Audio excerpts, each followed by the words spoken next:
All right, so today we're going to do Unit 3, Day 2, Exponential and Logistic Modeling. And, whoops, that one's what's happened.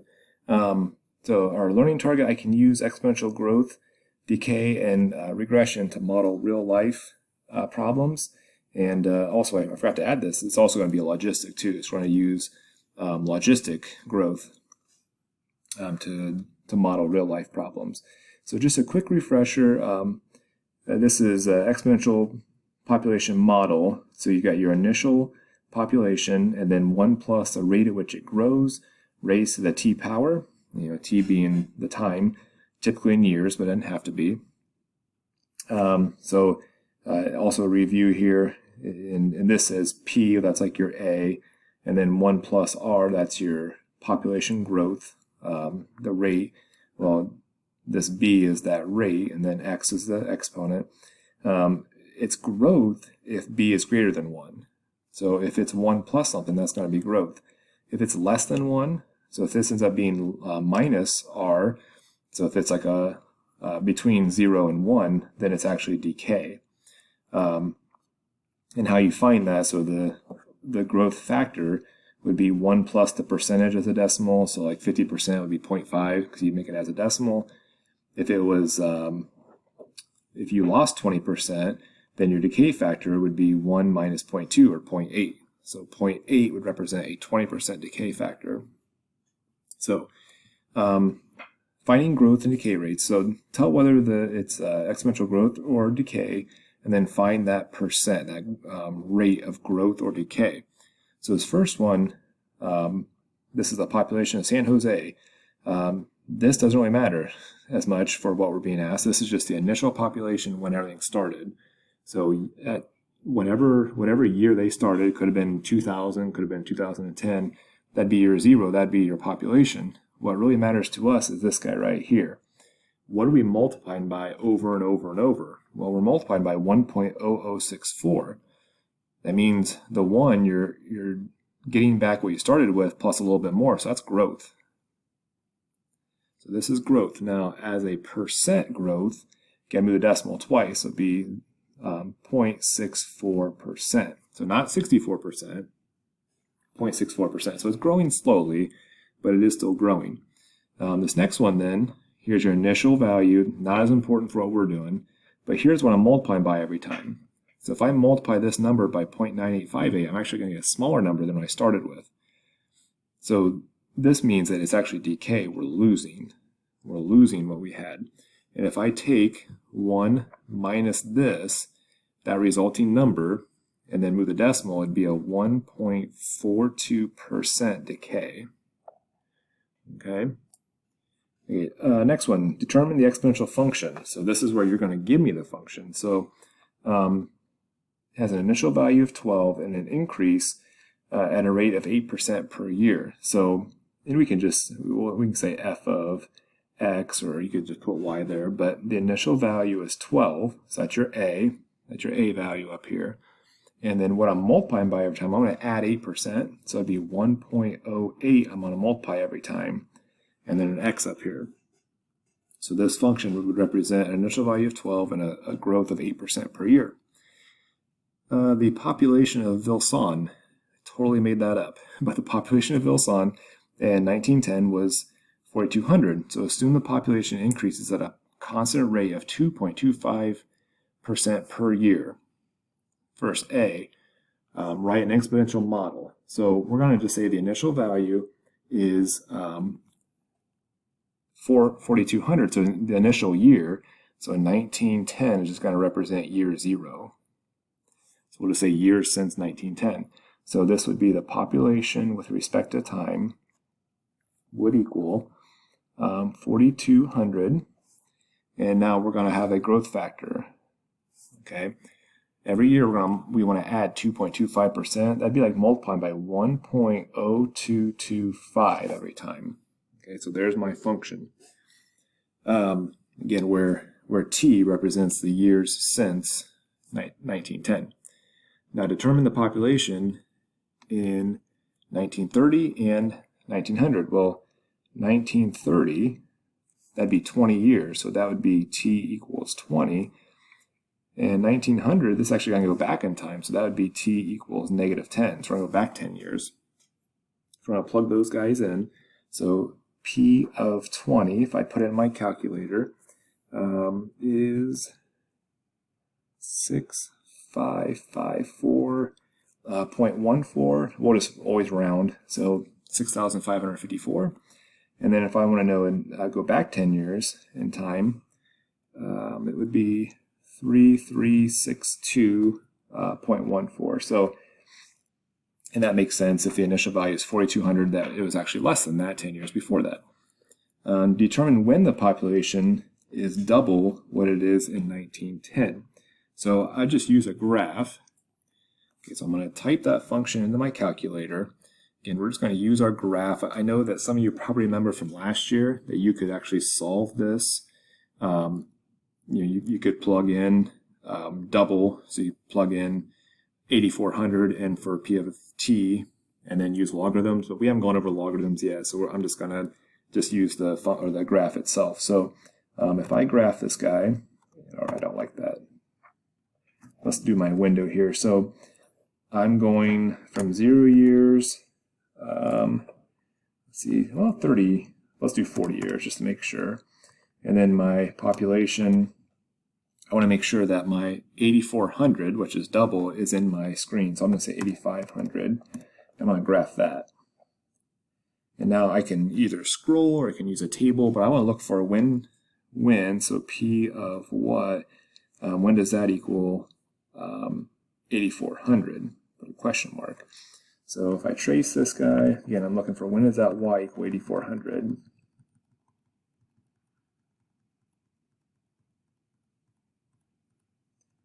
So somewhere in here, so it looks like about the 31st year. So when t equals 31 in the 31st year is when that happened. Well, when was that? So that'd be 1941. So during 1941 is when it officially doubled. Okay, example number 4.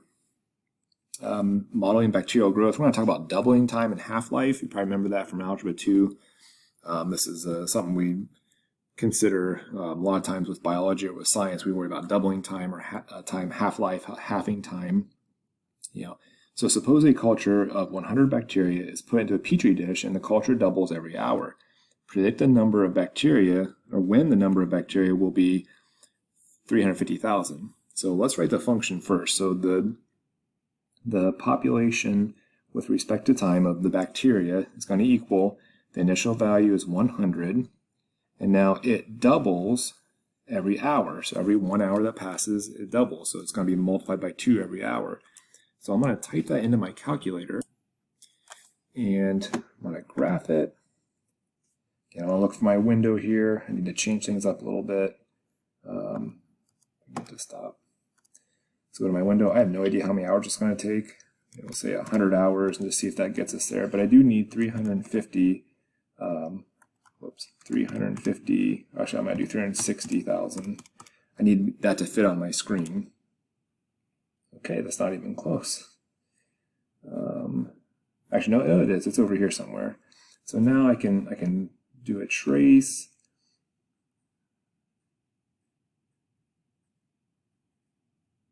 I'm not sure where my value is here, so I'm going to put 50 hours in and see where that puts us. No, this isn't working very well. I'm going to go to my table. This is not going very well, so I want to start it. I'm going to go up by 1,000s.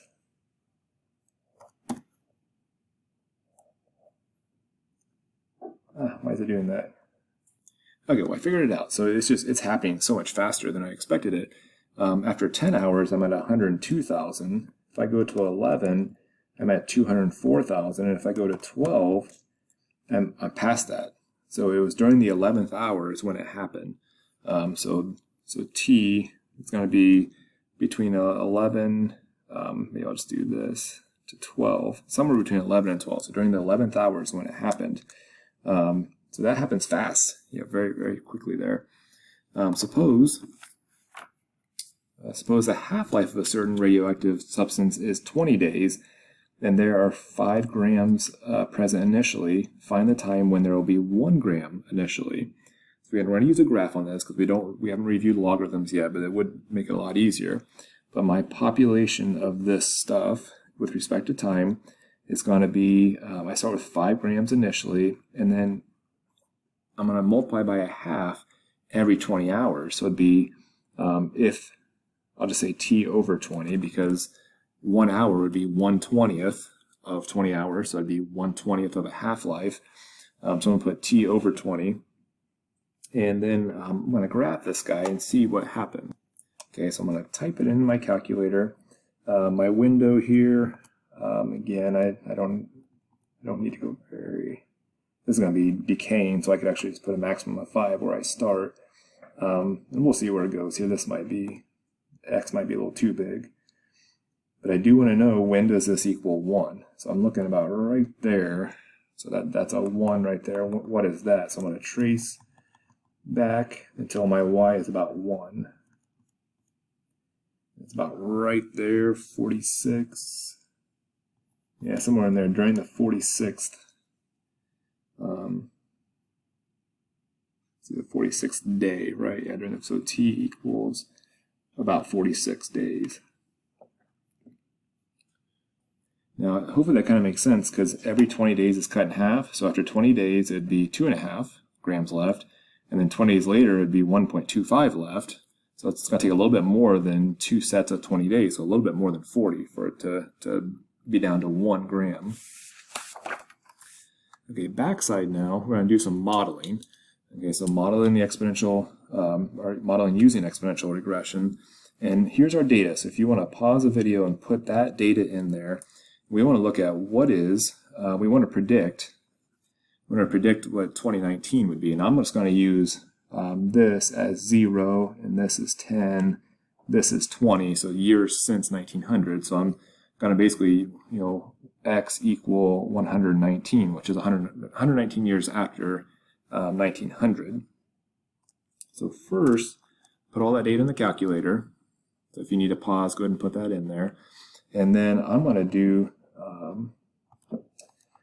exponential regression, which is number 0. So I'm going to do exponential regression, list 1, list 2. I'm going to store this in y1. Okay, and there's my function. I'm just going to use this. I'm just going to predict it. So let me go to graph, and I'll turn on my stat plot here too. I'm going to do turn on my plot so I can see the actual points and see how well it fits the curve here. So zoom stat. And it sure looks exponential, doesn't it? It's got a nice exponential curve to it. Okay. And now we want to know, and I can just go do a table too. Might make the table start at 115 and go up by 1s, because I want to know what 119 is. So there's 119. It looks like we predicted. So our predicted was 361. It looks like the actual was 328. So our prediction was kind of a little over exaggerated, a little overestimated it. And if I want to predict in 2030, again, that would be t equal 130. So I'm going to scroll down to 130 here. That's like the predicted value would be 414.85 million. And we're going to use this later at the bottom, example 8. We're going to look at it a little bit differently. We're going to look at logistic growth and see if that helps at all with what we're doing. So exponential growth, it grows unrestricted, but a lot of times, like you think about America, we're going to grow unrestricted, but eventually, stuff happens, like we run out of land, run out of resources, and our population is not going to grow as quickly. So a lot of times, population growth doesn't just continue to grow unrestricted. After a certain point, the rate slows and approaches a limit to growth called the maximum sustainable population. So that's the most that America could possibly sustain, our land, our government, our system, whatever you want to call it, economy, all that wrapped up in one big number. This is the most. So remember, we kind of did this a couple days ago. A, B, C, and K are positive constants. B has to be less than 1. So this number has to be less than 1. And a logistic growth function is going to be written in this form. We did this yesterday. Yesterday. C is the limit to growth. So that number on top is just the maximum amount. So find the logistic function that models the number of students infected at a high school after T days if on day, initially 16, I'm not sure, on the first day, on day 1, initially 16 students are infected and there are 800 students in the high school. So if there are 800 students in the high school, that's the most. That's the most that could possibly be infected is the 800. So right off the bat, f of x is going to be 800 on top, 1 plus. And if 16 people were infected initially, okay, so if 16 people were infected initially, so 16, that's when t equals 0. So if I put a 0 in for t, that means b is wiped out because anything to the 0 power is 1. So that'd be 800 over 1 plus a times 1, because b to the 0 would be a 1 right there. So if I was going to solve for a here, the best way I think to do this is make two ratios out of it, set cross products equal. So 800 times 1 would equal 16 plus 16a. So cross products, subtract 16 over, so this would be 16a equals, I don't know what that would be, 700 and, let's see, 800 minus 16, so 784, and then divide by 16, so it'd be 49, so a equals 49, so this is going to be 49, and now I need to find what b equals.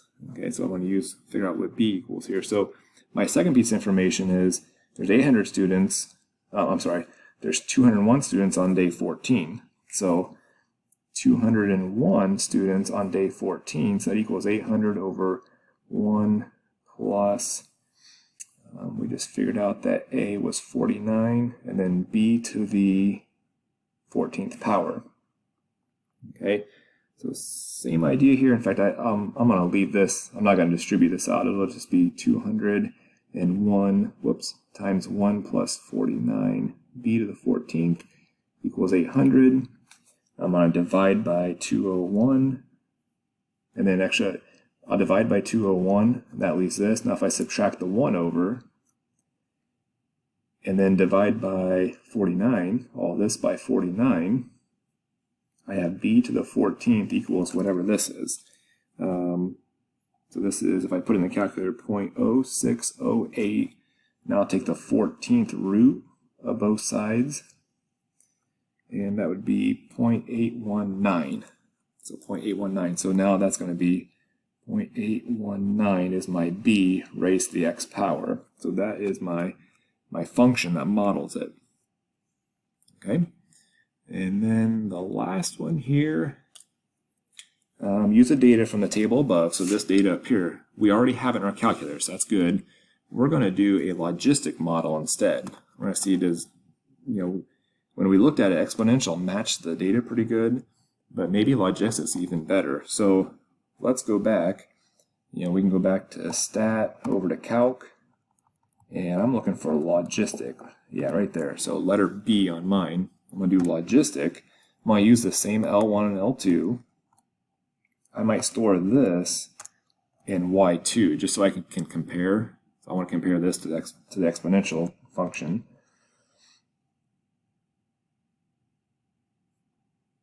Logistics takes a lot longer. So the BC on top would be 758.4 million over 1 plus a, 8.69 times, and then 0.016 raised to the x power. So there's my function. Now let's graph these two. So there's the exponential, which you see it kind of goes above. These are all above, these are all below. Now look at that red. That red's going through just about every one of them. So the red actually does a better job. The red is the logistic curve, so it's actually hitting every dot. It's a little bit better. According to the model, what's the maximum sustainable population? 758.4. million.